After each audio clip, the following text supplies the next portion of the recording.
They can't stand the thought of anything good, classical American, or any good accomplishments being talked about by President Trump. Their entire ideology relies on us being in crisis. Well, think about this. If you're trying to revolutionize the country, which they always are, you have to convince people that everything is in a disaster, that everything is in crisis. And that's what they want to hear. They don't like to hear the list of good things that the president talked about.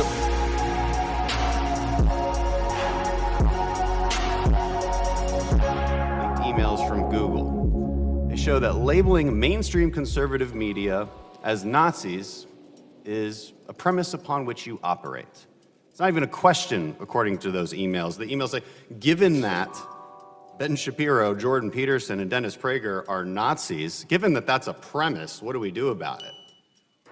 2 of 3 of these people are Jewish, very religious Jews, and yet you think they're Nazis. It begs the question, what kind of education do people at Google have? 3 of 3 of these people had family members killed in the Holocaust. Ben Shapiro is the #1 target of the alt-right, and yet you people operate off the premise that he's a Nazi.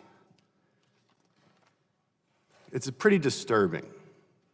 And it gets to the question, do you believe in hate speech? How do you define that? Can you give me a quick definition right now? Is it written down somewhere, Google? Can you give me a definition of hate speech? Congressman, yes. So hate speech, again, as updated in our guidelines now, extends to superiority over protected groups to justify discrimination, violence, and so on, based on a number of defining characteristics, whether that's race, sexual orientation, veteran status. Do you have an example of Ben Shapiro or Jordan Peterson or Dennis Prager engaging in hate speech? Do you have one example off the top of your head? So, Congressman, we evaluate individual piece of content based on that content, rather than based on the speaker. Okay. Let's get to the next question. Do you believe speech can be violence? All right, there's not can you incite violence? That is very clearly not protected. But can speech just be violence? Do you believe that speech that isn't specifically calling for violence can be labeled violence and therefore harmful to people? Is that possible? Congressman, I'm not sure I fully understand the distinction you're drawing. Certainly, again, incitement to violence or things that are encouraging dangerous behavior, those are things that would be against our policies. Here's the thing. When you call somebody a Nazi, you can make the argument that you're inciting violence, and here's how. As a country, we all agree that Nazis are bad. We actually invaded an entire continent to defeat the Nazis. It's normal to say #punch a Nazi because there's this common thread in this country that they're bad and that they're evil and that they should be destroyed. When you're operating off of that premise, and frankly, it's a good premise to operate on, well, what you're implying then is that it's okay to use violence against them. When you label them, when one of the most powerful social media companies in the world labels people as Nazis, you can make the argument that's inciting violence. You know, a few days ago, and this goes to you, Ms. Burkett, one of my constituents posted photos on Facebook of Republican women daring to say that there are women for Trump. Facebook took down that post right away with no explanation. Is there any explanation for that? Without seeing it, it's hard for me to opine. That doesn't violate our policies, but I'm happy to follow up on the specific example with you. Thank you. Listen, here's what it comes down to. If we don't share the values of free speech, I'm not sure where we go from here. You know, this practice of silencing millions and millions of people, it will create wounds and divisions in this country that we cannot heal from. This is extremely worrisome. You've created amazing platforms. We can do amazing things with what these companies have created. But if we continue down this path, it'll tear us apart.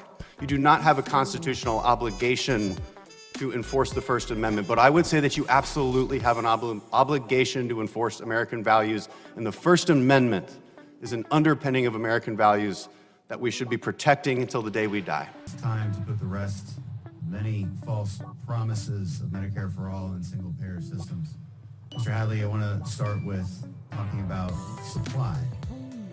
On page 22 of the report from the CBO, you say, studies have found that increases in provider payments rates lead to a greater supply of medical care, whereas decreases in payment rates lead to a lower supply. Is this correct? That's correct. That's what the report says. The price controls, which are necessary when moving everyone under one payment rate, it affects supply, correct? Yes, it can. Single-payer system using current Medicare reimbursement rates increases the number of doctors. They simply don't get paid enough to keep up with expenses. Second point, triage. Under single-payer systems, do providers typically bill for whatever they want, or is there an approved treatment list? Typically, there would be an approved treatment list. Thank you. Generally, in single-payer systems, is the government or a government body in charge of listing out national guidelines and standards for practice that doctors must follow? So usually it's a set of standardized practices, but that can be done sometimes by an independent advisory board and Somebody has to do it. Under these systems, what are common methodologies for deciding what is listed on the national guidelines or standards? Is it a cost-benefit analysis? Yes, they look at cost effectiveness, but then for the prices for those, sometimes it's through negotiation. So what we get to, maybe it's a government bureaucrat, maybe it's a third party, but a bureaucrat is using a cost-benefit analysis formula that will decide what a patient is approved for. Third thing I want to hit, innovation. So we have two issues here so far. We have lower payments to providers and a government-run list of approved care options. We have to ask ourselves, why would anyone invest in new cutting-edge medical technology or medications? You won't get paid as much. You're not even sure the government will allow doctors to use your new innovation. How do you think that changes the calculus of investors? It changes it enormously. The single-payer system is worse for people with pre-existing conditions. A private system is better for people with pre-existing conditions than a public system. Let's talk about what we've learned here. Let's summarize it. A single-payer system has to set prices, and if set at current Medicare rates, which all plans call for, then this drastically cuts the money going to doctors and hospitals. They will have to cut resources. They will hire less. They will buy less equipment. It is simple economics. There's a young woman in my office yesterday. She's from Mexico. She's about 18 years old. She was taken across the border, kidnapped about 5 years ago. On the third attempt, because they were turned back twice by Border Patrol, on the third attempt they made it through, and she was brought to New York City where she was raped approximately 30 times a day for 5 years. I don't know why nobody talks about that kind of stuff. When I was at the border in McAllen, in one day, in one location, 16 kids came across with adults that were not their parents. Further questioning and follow-through led to a stash house with 54 people kidnapped inside in Houston. Nobody talks about that humanity. Those are direct results of the fact that our asylum laws are taken advantage of. That's a direct result of the fact that that woman in my office was allowed to walk straight across the border. Nobody stopped her. There's no wall, nothing. Would have been turned back otherwise and not been in New York City to suffer the absolute nightmare that she did. And then we get to the question of whether walls work. And this has been a really fun conversation over the last couple months. Do walls work? Madam Secretary, would you agree that there's three parts to security: personnel, technology, and barriers? Absolutely. Can you just take one of those away? No, sir.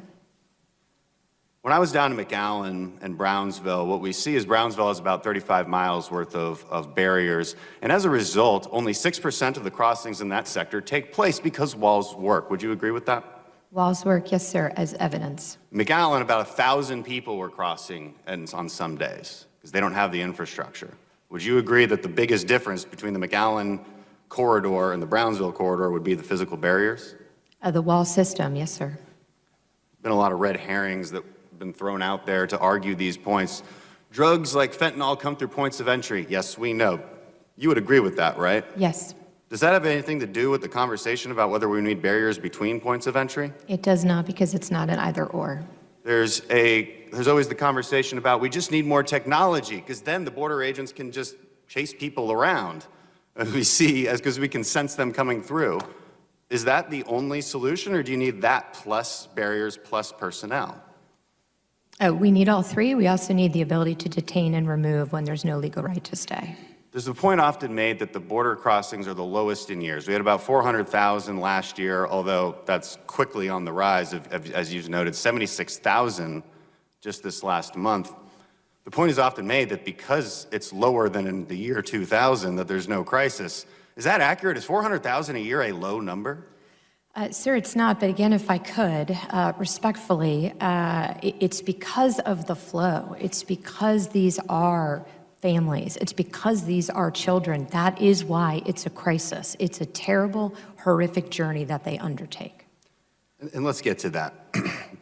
As these arguments are made against points that, frankly, we're not even making, you mentioned the children and why that's the nexus of this crisis. Why does that happen? Is it because of our asylum laws? Is it because of the fact that if you bring a child across the border, well, and I think as you mentioned this before, if you bring a child with you, it's your ticket into the United States. All you have to do is claim asylum. Would you agree that our asylum process is completely taken advantage of? Yes, sir. Would you agree that if we were to put more resources at points of entry so that we could humanely bring people in and hear their asylum case, but not let them loose into the country, would that dramatically reduce these illegal crossings as well? Would that be part of the solution as well, to reform the actual asylum process? Yes. So for the third time in American history, the House of Representatives has voted to impeach the president. It was one of the thinnest, fastest, most evidence-free cases of impeachment in our long history. I voted against it, of course. The Constitution says that the evidence for impeachment must be compelling. It says that it must be based on treason, bribery, or high crimes and misdemeanors. That's not what this impeachment was about. The Democrats brought forth two articles of impeachment: obstruction of Congress and abuse of power. So let's lay those out. Let's start with obstruction of Congress. So the Democrats are making the case that President Trump obstructed Congress, not obstructed justice. That would be different. To obstruct justice means you are defying a court order, specifically in this case, a subpoena.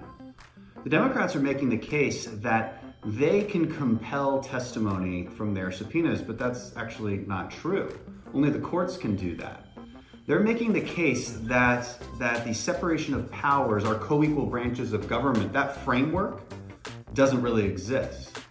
Their impeachment case relies on this falsehood and misreading of the Constitution and our founders' intent. The second thing, abuse of power. It's a vague term, but here's what the Democrats mean by that. They want to make the case that in asking about the Biden-Burisma, which is corrupt on its face, situation, President Trump abused his power. And they make the case that his intention was to garner Ukrainian influence in the 2020 elections. There's not a shred of evidence for that, by the way. Not a shred. They're making the case that you can't ask about that kind of thing because former Vice President Biden is now running for president. But you have to ask yourself, why wouldn't it be in the public interest to know about the obviously corrupt conflict of interest that Vice President Biden engaged in? Welcome to my house, baby.